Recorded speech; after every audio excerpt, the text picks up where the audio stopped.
Мына сиздер көрүп аткан Эрулла вонючийдин уругу ушул. Ысык көл облусунун тургуну Камчы Өкмөталиев 40 жылдан бери дары чөптөрдү даярдап келет. Айтымында фирула өсүмдүгүнүн чайры медицинада кеңири колдонулган каражат. Фирула климаты ысык жайда өскөндүктөн азырынча Бишкектин четиндеги Жал айылына этияттык менен 50 сотукка тажрыйба катары айдап койгонун айтат. Бүгүнкү күндө Баткенде, Жалал Абадта, Ошто фермерлер токой чарба жерлерине сээп өстүрүп 2 жылдан бери үстүнөн аракет кылып жүрөт. Эми бул айта кете турган нерсе, фирула толук жетилгенине 4-5 жыл керек. Айта кетсек, фируланы өстүрүүгө буга чейин мамлекет тыюу салып келген. Өсүмдүктүн экономикалык пайдасын эске алуу менен чектөө алынды.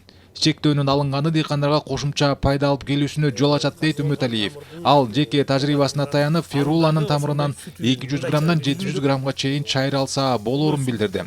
Өсүмдүк сууну көп талап кылбай, кургак жерде деле өсөт экен. Бул тоон, шагыл баскан, кара топурак жерлерде өсүп турат. Бул Ак Суу районунда деле, бул Ысык Ата районунда деле, Алайда деле, ошол Баткенде деле ушул тоо таштын арасында өскөн өсүмдүк. Айыл чарба министрлигинин бөлүм башчысы Туратбек Идрисов фируланы айдагандан кийин тегерегин тосуп коюуну сунуштайт. Чөптү мал жандык дагы жебейт, бирок тебеленип калбашы маанилүү, деди ал. Эч кандай лицензияга буга талап кылынбайт. Эң негизгиси ошо үйрөнүн алып эле өзүнүн жери болсо, андан сырткарыда бул өсүмдүктүн эң негизги касиеттеринин бири бул баардык топурактын түрүнө өсө берет, сугарылбаган жерлерге да өсө берет. Кунарсыз деген жерлер бар. Ошолорго да айдап койсо, бул жакшы эмелер берет.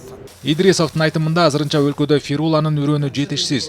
Үрөн боюнча министрлик аймактардагы агрардык башкармалыктарга кайрылууну сунуштады. Мамлекет тарабынан баягы колдоого алынбай келген өсүмдүктөрдөн болчу. Ошо быйылкы жылы ошо мамлекет тарабынан ошо элдер өстүрүш үчүн ушундай сунуш берип, ошо токтомун чыгарып бердик.